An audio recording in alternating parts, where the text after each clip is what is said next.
Hi guys! So ayan, new vlog ulit tayo. So, dyan guys, currently is na night routine lang ako and pinapakita ko guys yung mga ginagamit ko kadalasan sa aking face currently. So, yun yung nabili kong Solitech na set and nilalagay ko siya para at least ma-cleanse and ma-moisturize yung aking skin dahil currently guys, nagkakaroon ako ng breakouts. So, hindi ko talaga alam guys kung saan talaga siya nagsimula. Pero ang alam ko lang is nagsimula yung breakouts ko nung nagkaroon ako ng period and nung nagpa-record sa amin na kailangan palagi nakamask. So, ayan, nagka-breakouts ako doon dahil feeling ko na-trigger yung aking face and yun. So, ayan guys, after niya, nag-lotion din ako and nag-sukulay. Yun lang ang aking night care routine. So, after niyan guys, ayan, another day guys, nagkaroon kami ng session and after pumunta kami niyan sa my coffee shop. So, yan, kasama ko niyan guys, yung aking friend na si Angel. Ayan, shout out Angel.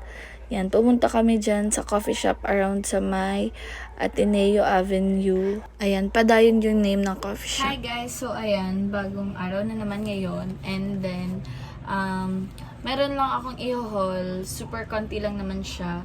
Yung mga nabili ko sa Shopee and yung sa Mr. DIY.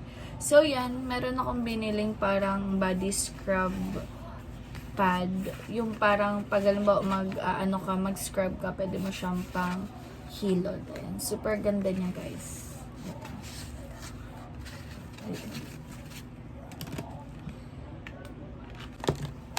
Ayan.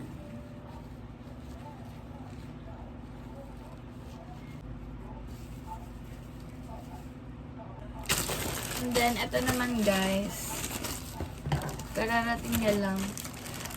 Kahapon lumabas ako guys and then bumili ako sa DIY ng yung body scrub and yung mga kailangan ko like yung sa hairbrush. Ito pala siya. Ginamit ko na kasi siya guys kaya hindi ko na siya sinalin. Napakaganda nito guys. Lalo na kapag nagpo-ponytail ka, sobrang yung hair mo. Tapos parang na-slick siya.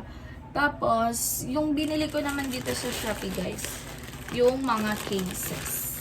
Pero alam nyo guys, nabudol din ako kahapon dun sa may sidewalk lang, yung mga vendor doon. Kasi, meron naglalagay daw ng tempered and libre na siya. So, greenab ko na agad. Tapos, and then, may tempered glass na, tapos may case. Kaya, yun, hindi na ako nakapaghantay ng order ko sa Shopee. Kaya, greenab ko na siya. Ayan siya guys.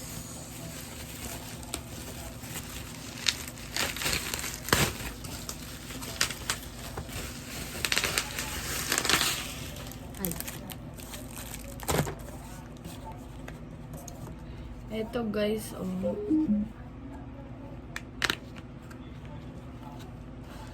So ayun, naka full tempered glass naman na siya.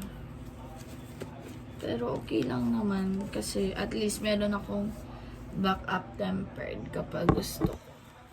Palitan agad. Wait.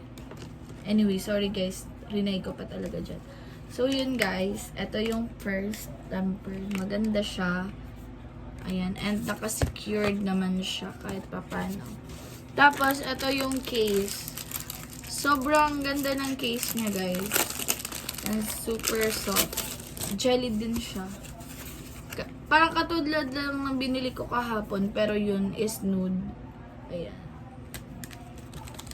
Tapos, meron pang isa. Freebies ata ito. Kasi sila naman yung kinuha.